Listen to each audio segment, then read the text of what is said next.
ಎಲ್ಲರಿಗೂ ನಮಸ್ಕಾರ. ಅಪ್ಪಿಸ್ ಕುಕ್ಕರಿಗೆ ಸ್ವಾಗತ. ನಾನು ನಿಮ್ಮ ಪ್ರೀತಿ ಅಪ್ಪೆ. ವೀಕ್ಷಕರೇ, ನೀವು ತರಕಾರಿಗಳನ್ನ ಫ್ರಿಜ್ ನಲ್ಲಿ ಇಟ್ಟು ತಿಂತಾ ಇದ್ದೀರಾ? ಹಾಗಾದ್ರೆ ಎಚ್ಚರ, ಇದು ಸೇಫ್ ಅಲ್ಲ. ಯಾಕೆ ಅಂದ್ರೆ ಕೆಲವೊಂದು ತರಕಾರಿಗಳನ್ನ ಫ್ರಿಜ್ ನಲ್ಲಿ ಇಡಬಾರ್ದು, ಅವು ತುಂಬಾನೇ ಡೇಂಜರು. ಫ್ರಿಜ್ ನಲ್ಲಿ ಇಟ್ಟ ಕೆಲವು ತರಕಾರಿಗಳು ಆರೋಗ್ಯಕ್ಕೆ ಹಾನಿಕಾರಕ. ಅಷ್ಟೇ ಅಲ್ಲ, ಅವುಗಳಲ್ಲಿರುವಂತಹ ಪೋಷಕಾಂಶಗಳು ನಾಶ ಆಗುತ್ತೆ ಅಂತಾರೆ ತಜ್ಞರು. ಹಾಗಾದ್ರೆ ಯಾವ ತರಕಾರಿಗಳನ್ನ ಫ್ರಿಜ್ ನಲ್ಲಿ ಇಡಬಾರ್ದು, ಇಟ್ರೆ ಏನಾಗುತ್ತೆ ಅನ್ನೋದನ್ನ ಈ ವಿಡಿಯೋದಲ್ಲಿ ನೋಡ್ತಾ ಹೋಗೋಣ. ನೀವು ತರಕಾರಿಗಳನ್ನ ಫ್ರಿಜ್ ನಲ್ಲಿ ಇಡ್ತೀರಾ ಅಂತ ಅಂದ್ರೆ ಮಿಸ್ ಮಾಡದೆ ಈ ವಿಡಿಯೋವನ್ನ ಕಂಪ್ಲೀಟ್ ಆಗಿ ನೋಡಿ. ಇನ್ಯಾಕ್ ತಡ, ಯಾವ ತರಕಾರಿಗಳನ್ನ ಫ್ರಿಜ್ ನಲ್ಲಿ ಇಡಬಾರ್ದು, ಇಟ್ರೆ ಏನಾಗುತ್ತೆ ಅನ್ನೋದನ್ನ ನೋಡೋಣ. ನಂಬರ್ 1, ಬೆಳ್ಳುಳ್ಳಿ ಮತ್ತು ಈರುಳ್ಳಿ. ಬೆಳ್ಳುಳ್ಳಿ ಮತ್ತು ಈರುಳ್ಳಿಯನ್ನ ಅಪ್ಪಿತಪ್ಪಿಯೂ ಕೂಡ ಫ್ರಿಜ್ ನಲ್ಲಿ ಇಡಬಾರ್ದು. ಇದು ಒಳ್ಳೆಯದಲ್ಲ. ಕೋಲ್ಡ್ ಪ್ಲೇಸ್ ನಲ್ಲಿ ಯಾವತ್ತೂ ಇವುಗಳನ್ನ ಇಡಬಾರ್ದು. ಯಾಕೆ ಅಂದ್ರೆ ಅದರಲ್ಲಿರುವಂತಹ ಪೌಷ್ಟಿಕಾಂಶ ನಾಶ ಆಗುತ್ತೆ. ಫ್ರಿಡ್ಜ್ ಬದ್ದು ಒಂದು ಸಣ್ಣ ಬುಟ್ಟಿಯಲ್ಲಿ ಇಟ್ಟು ಅದನ್ನ ಒಂದು ಕೋಣೆಯಲ್ಲಿ ಇಡಬೇಕು. ಹೀಗೆ ಮಾಡೋದ್ರಿಂದ ಬೆಳ್ಳುಳ್ಳಿ ಮತ್ತೆ ಈರುಳ್ಳಿ ಹಾಳಾಗಲ್ಲ, ಜೊತೆಗೆ ಅದರಲ್ಲಿರುವಂತಹ ಪೌಷ್ಟಿಕಾಂಶ ನಾಶನೂ ಆಗಲ್ಲ.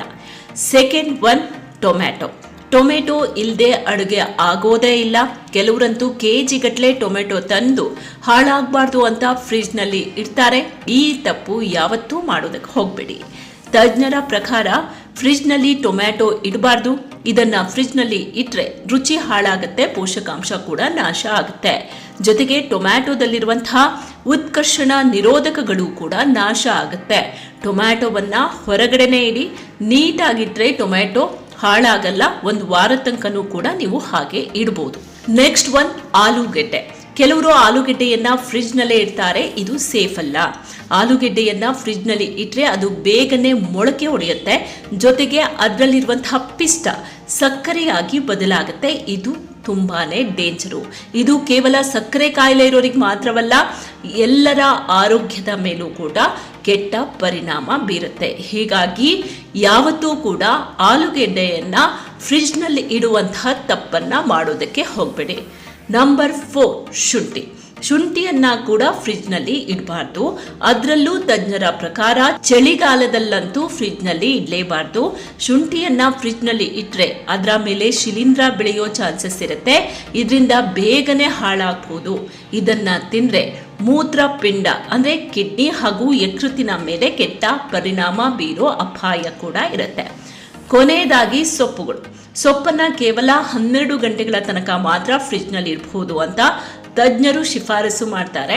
ಇದಕ್ಕಿಂತ ಜಾಸ್ತಿ ಇಟ್ರೆ ಅದರ ನೈಸರ್ಗಿಕ ವಾಸನೆ ಹೋಗುತ್ತೆ, ಪೌಷ್ಟಿಕಾಂಶ ಕೂಡ ನಾಶ ಆಗುತ್ತೆ.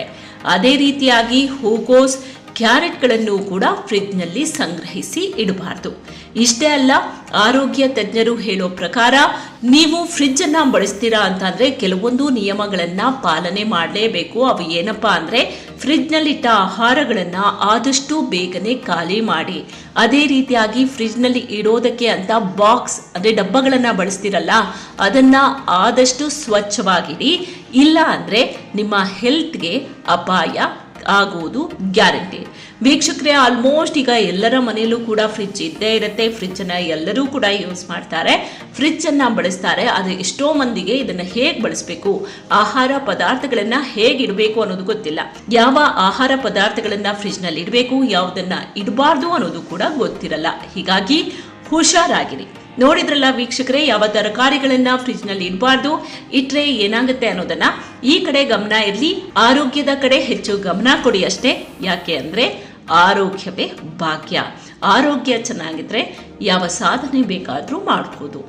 ವೀಕ್ಷಕರೇ, ಇದು ಎಲ್ಲರಿಗೂ ಕೂಡ ಯೂಸ್ಫುಲ್ ಆಗುವಂತಹ ವಿಡಿಯೋ. ಹೀಗಾಗಿ ಆದಷ್ಟು ಶೇರ್ ಮಾಡಿ, ಇಷ್ಟ ಆದ್ರೆ ಲೈಕ್ ಮಾಡಿ. ಜೊತೆಗೆ ನೀವಿನ್ನೂ ಕೂಡ ನಮ್ಮ ಚಾನೆಲ್ ಅನ್ನ ಸಬ್ಸ್ಕ್ರೈಬ್ ಮಾಡಿಲ್ಲ ಅಂತಂದ್ರೆ ಈ ಕೂಡಲೇ ಸಬ್ಸ್ಕ್ರೈಬ್ ಮಾಡಿ. ಪಕ್ಕದಲ್ಲೇ ಬೆಲ್ ಐಕಾನ್ ಇರುತ್ತೆ, ಅದನ್ನ ಕ್ಲಿಕ್ ಮಾಡೋದನ್ನ ಮರಿಬೇಡಿ. ಮತ್ತೊಂದು ಹೊಸ ಇಂಟ್ರೆಸ್ಟಿಂಗ್ ವಿಡಿಯೋ ಜೊತೆಗೆ ಆದಷ್ಟು ಬೇಗ ನಿಮ್ಮ ಮುಂದೆ ಮತ್ತೆ ಹಾಜರಾಗ್ತೀನಿ.